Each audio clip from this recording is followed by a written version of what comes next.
I came here first because I had increasing arthritis, lots of flu symptoms, lots of exhaustion, and my general practitioner couldn't find anything wrong with me. I had asked her if she would conduct a Lyme test. She did the first tier ELISA test. No, you don't have Lyme. Then she said, well, can't find anything wrong. Why don't you go to a rheumatologist?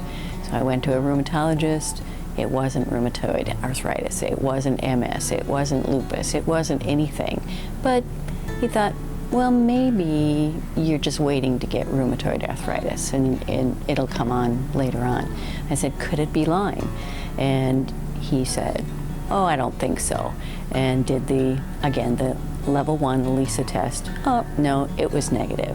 So you can't possibly have Lyme. And I said, well, could we maybe do the Western blot?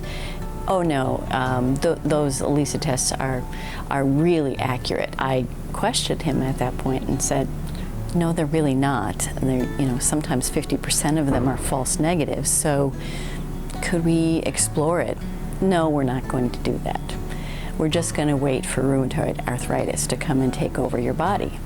And I was not going to accept that as being my fate. And I had done a bit of research already. We're a Lyme endemic state.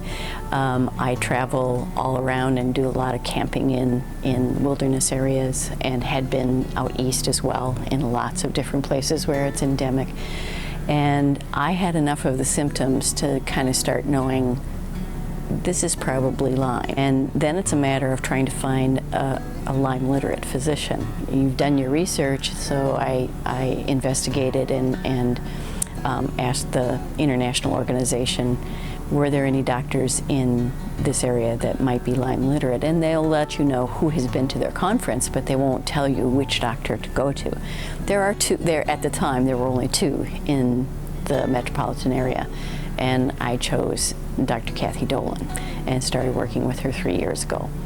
She was so respectful of listening to my symptoms, really investigating all of the different things that might possibly be wrong with me. Because Lyme doesn't just come as Lyme, it comes as all these wonderful co-infections and destroys your immune system on top of it. So you are, once you have it and have had it for a while, then you have a whole lot of work to do in order to recover your body back to the place where it can fight those infections by itself.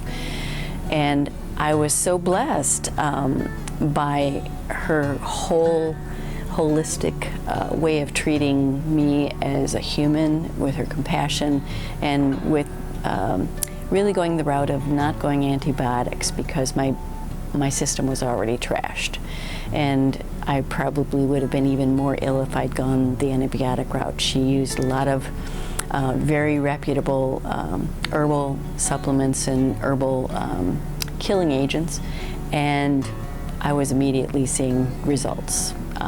They were killing off things, and we could see that through the Herxheimer reactions that I was having. Then about a year later, I was somewhat improved, but still had some symptoms. All the flu-like symptoms dissipated. The energy started coming back, but my arthritis kind of symptoms and my digestive systems and my immune system was still not strong.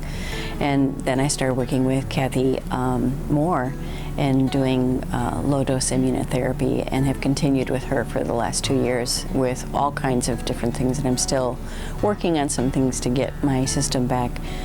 But the degree of holistic wraparound services that comes with the care at Newbridge is just something almost miraculous, because they treat you with compassion, they know you, they listen to you, they take their time with you, they make sure that they're uncovering every little piece of the onion so that we get you back to your optimal health. A year ago, a year and a half ago actually, I broke my shoulder, and the orthopedist wanted to cut my bicep and do some experimental surgery on my my bones in my shoulder, which would have left me pretty much disabled for the rest of my life. And Kathy suggested I see another colleague of hers, and through her research on him and knowing who I could go to that might not disable me, I now have full range of my shoulder and full capacity, no cutting of my muscles or my bones. And so I owe my ability to go into, I'm now retired, and kill off my bucket list of things that I always wanted to do. I now can do more of them each year, and I'm so excited to do that. And it's all because they gave me back my life.